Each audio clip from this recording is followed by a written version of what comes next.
Hi friends, ఇప్పుడు ఒక చిన్న మాట మాట్లాడుకుందామండి.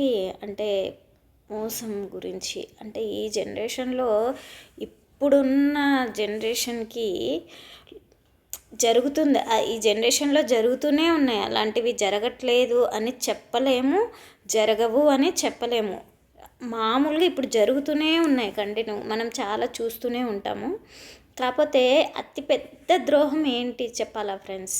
అబద్ధ ప్రేమాభిమానాలు చూపించి అది నిజమని నమ్మించి మోసం చేయడము ఇప్పుడున్న జనరేషన్కి చాలా సులభమైన పని. అంటే నమ్మేవాళ్ళు అలాగే ఉన్నారు, మోసం చేసేవాళ్ళు నమ్మేవాళ్ళు కొంతమంది అయితే, మోసం 50 మంది నమ్మేవాళ్ళు ఉంటే 100 మంది మోసం చేయడానికి 10 అడుగులు ముందుకేస్తున్నారు ఫ్రెండ్స్. ఇప్పుడున్న లక్ష్యం అదే. కానీ మీరు చేస్తున్న మోసం వల్ల ఏంటి, ప్రేమికులనే కాదు, పెద్దవాళ్ళు చిన్నవాళ్ళు అనే కాదు అండి. ఎందుకంటే కొందరు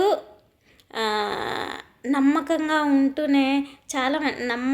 ఉంటూనే వెన్నుపోటు పొడుస్తారు అని అంటారు కదా.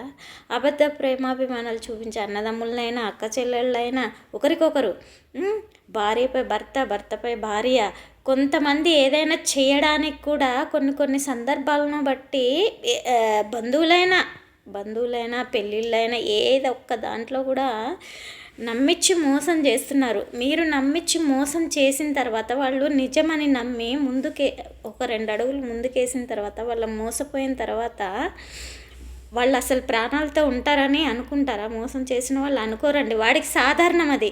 కానీ ఇతరులది జీవితం కదా.